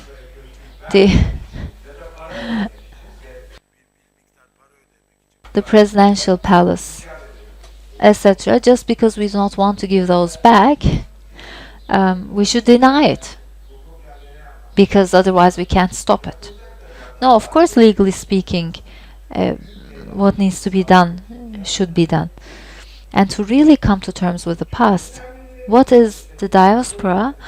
It's the Armenians of Asia Minor, because they were not from Istanbul. It's the Armenians spread out the globe who used to actually come from Asia Minor. If we're going to come to terms with them, the whole members of the diaspora should be able to return back to their homeland. You, as the Republic of Turkey, should make the necessary laws to make that happen. So whatever Germany has done for the Jewish people after the Holocaust, you should also do that to the Armenians. I mean, there is no legal obstacle whatsoever for a Jewish person to settle in Germany, to obtain property, to get a residence permit, etc. We should do this for Armenians. Oh, it happened, it was our ancestors. Well, excuse us, but oh well, just drink a cup of water and then sleep over it, you'll be fine. If we say this, then we cannot build a future. That's the vicious circle we keep arriving at. Aslında ben TED Bey'e Actually, I was going to ask Ted how this word was coined, but Cengiz Bey already answered this, so I do not have to ask it to Ted anymore. Osman Köker ismim. My name is Osman Köker. Şimdi bilmemek. Well, you spoke about Maraş, so I wanted to take the floor. Cengiz spoke about not knowing. Hasan Cemal says the same. Baskın Orhan says the same. They are like 10 years older than we are, right? But I do not think this is an utter form of not knowing. I think this is not about not knowing, but this is about not being aware of it. I mean, it wasn't that we didn't know that the Armenians were assassinated whatsoever, but we just didn't know what it came to mean. We just didn't know what it all signified. I grew up in Maraş, and people spoke about these things. In my family, when I was little too, my family is quite moderate. I mean, they're not, they do not have any animosity against the Armenians whatsoever. They're not ultra-nationalistic whatsoever. They used to talk about this, or they used to talk about a bridge in Zeytun, and they were telling priests or religious people being thrown off that bridge. It was just some sort of narrative, some sort of a story, a tale. We did not feel anything. Oh, okay, they threw each other off the bridge, we said. Or, you know, the Armenians took refuge in two big churches. It's like self-defense in 1920, that is, and those churches were bombed, and they were thrown gas upon, and these stories were being told when I was little, and I even knew the guy who did the bombing. His name was the bomber Ismail. My grandpa did not like him, my father hated him, my uncles thought he was a maniac, but still they dealt with him. Everyone in Maraş knew Bombacı Ismail, the bomber Ismail who did the bombing. So it wasn't that we did not know anything about it, it was just that we weren't aware of it. I mean, that was what it was all about. So it was about perceiving more. And the same thing holds true for the Armenians. The Armenians, it's not that they never knew about the stories of genocide. They did, but they did not assign a meaning to it. They knew actually what had happened. We are starting to understand what it all meant. And we try to understand how significant this was for the democracy in Turkey. And that's when we started dealing with it. So I want to be brief and no questions, but that's what I wanted to say. Thank you.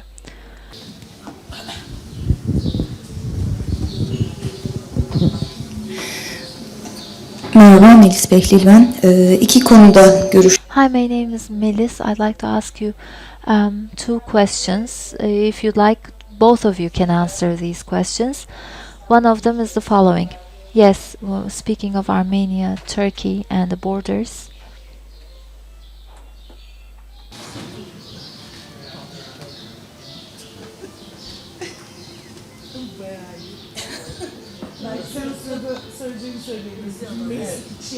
Evet, söyleyeyim çevirge. Şimdi bu bilince çıkarmamak ve sırf bilmemek. Now, in terms of what you said, yes, it's yes and no at the same time.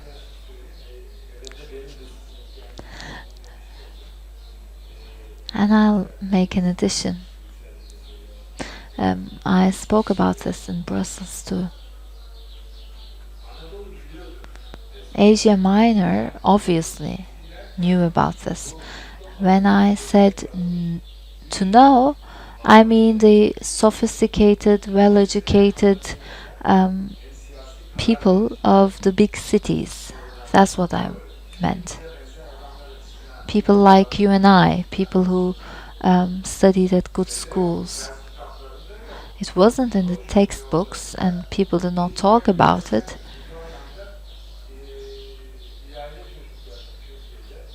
So the children of good families had a lack of information.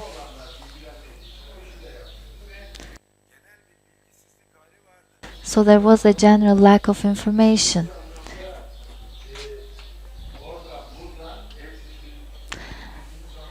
In Asia Minor, there was the opportunity to produce or manufacture heaps of information. Yes, in terms of rising to the surface, I agree with you. I am the son of a couple who met in Malatya, and my father was assisting the prosecutor, and he was in charge of the prison in Malatya, and he had a guardian who was called Cemal Aga. He was such a courageous guy, and my father was really nice to him. By the way, Cemal Aga is of Kurdish origins, and he said to my father, "Ihsan Bey, no matter what I do, I cannot respond to all the good things that you have done for me. Let me kill you so that I am relieved." So this was the story told about him. But there's also another piece of information people used to tell about Cemal Aga. Cemal Aga took Armenians to the caves of Malatya and burned them. And then there was the Armenian Aga, and he then married the wife of the Armenian Aga. Azet was the name.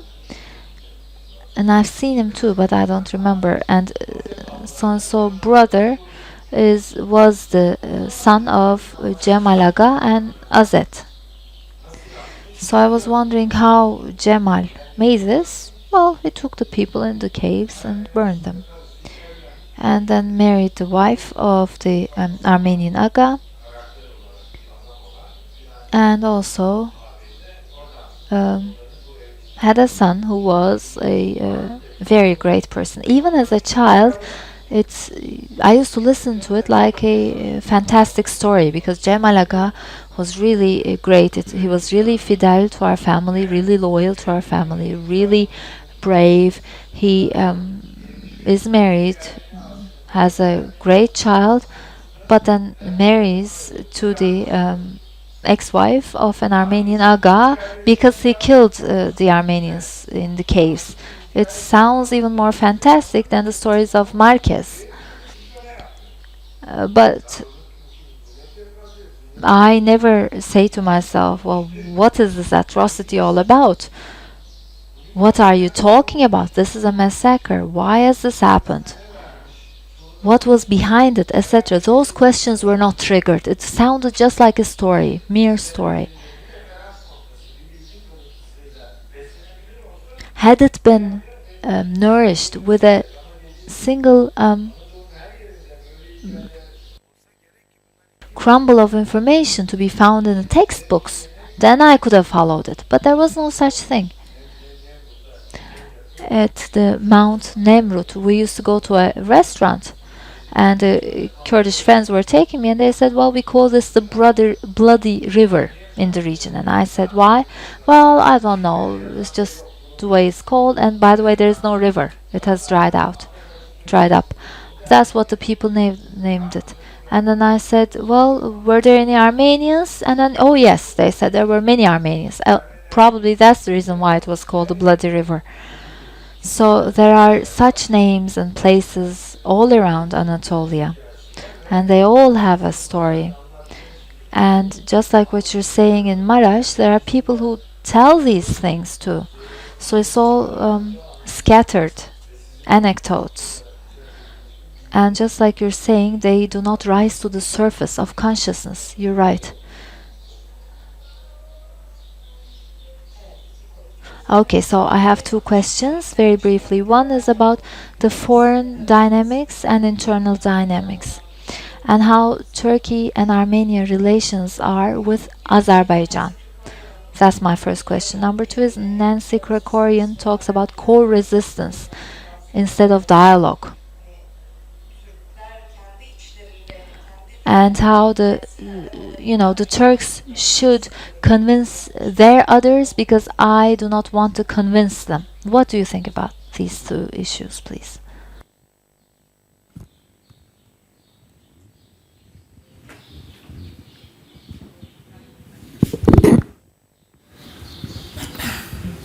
These are hard questions. Well, convincing is necessary. But what I've been thinking about this evening, and forgive me, but your question gives me an opportunity to present it, is two things. One, there's a book called Denialism by a New Yorker writer named Michael Spector, and it's all about the phenomenon of denial. So what I learned from that book is that ethnic Turks certainly don't have a corner on the market of denial.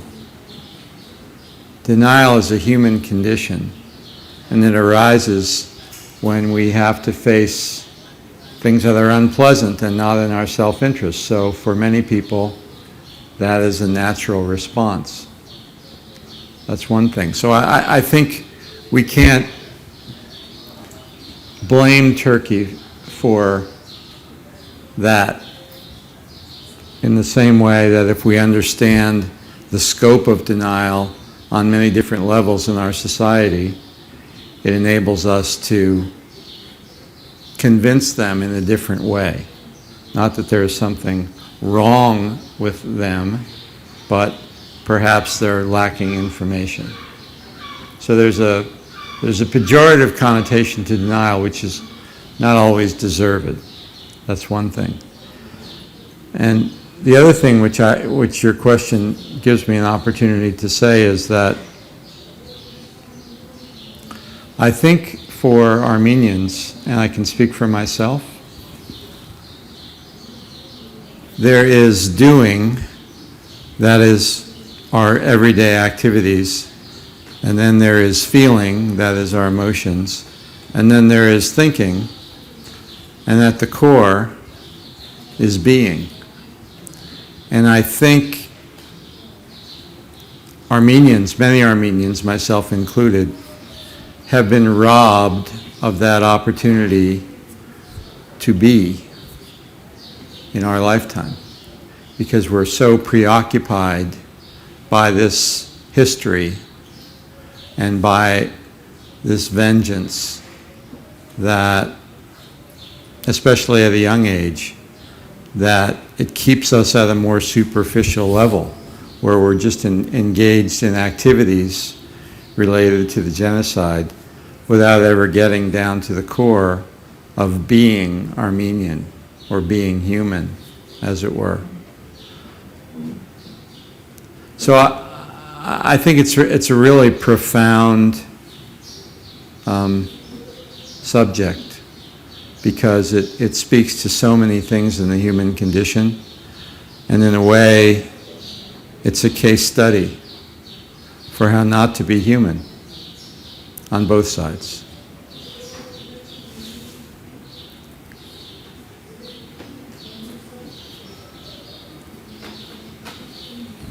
Bu ilk soruya ilişkin Regarding your first question about Azerbaijan, here's what I can tell you. Back in the year 2008, because of the football diplomacy, when the President Abdullah Gül went to Azerbaijan, and after some time the well-known protocols were signed, and that was important for the Turkey-Armenia relations. And after the game, Abdullah Gül returned to Turkey. We stayed, and the next day Nalbantian, the foreign minister of Armenia, well, we had an appointment with him. By the way, Nalbantian was from the Russian side of Armenians, and he wasn't representing Armenia in the government, but he was representing Russia, we were told. And they said, well, watch out what you say, be careful with what you say, do not say things which have Russia in target, people warned us. And with Nalbantian, as we were speaking with him, I said we should expedite the opening of the borders. You are the foreign minister. As soon as possible, open the borders, I said. You know, we were talking like that, and there was the Parliamentary Assembly meeting, and then in München, there was the another meeting which we would be gathering again, etc. I said, well, make it as soon as possible, I said. You know, people say the devil is in the detail. So you set the main line, and the details are the problematic things. This is a lesson in public diplomacy. And when you're a statesman, you have to expedite things so that the details, so that you do not get lost in the details. So one condition was that acknowledgement of genocide would not be a prerequisite, and the solution of the Karabakh issue should not be a precondition, so that the process of opening the borders could be started. But the diplomatic relations were not an issue. People wanted to open the borders because it wasn't about not knowing each other.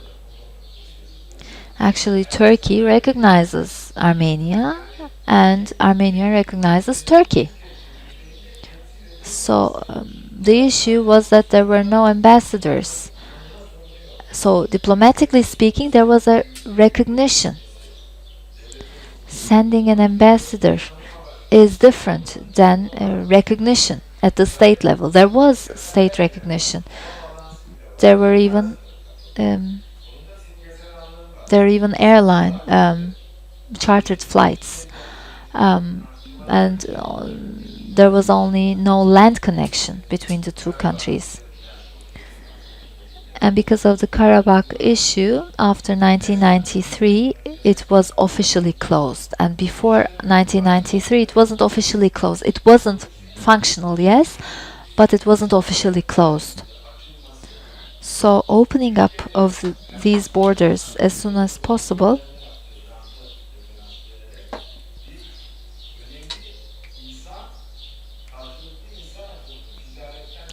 would start a mutual influx of people in the first place.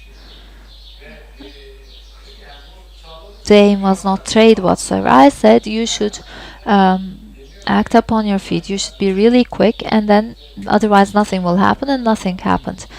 Tayyip Erdogan held a speech at the Azerbaijan parliament, and he said Karabakh will not be solved, and it wasn't so because the preconditions was lifted. And yes, he spoke about the how important the lobby in Azerbaijan was, but Tayyip Erdogan did not hold that speech so that Azerbaijan would think positively of him.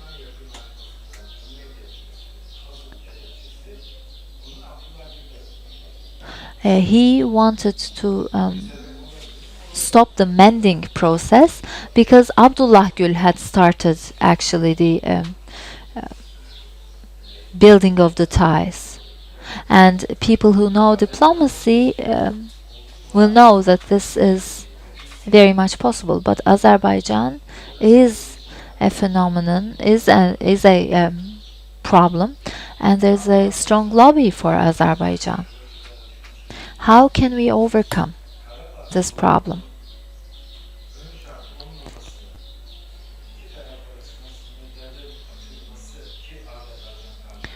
Well, Azerbaijan was, by the way, against opening of the borders, and Karabakh would not become a precondition, and the protocols were signed accordingly. So the Azerbaijani factor was, yes, important, but it was not anything that could not be overcome.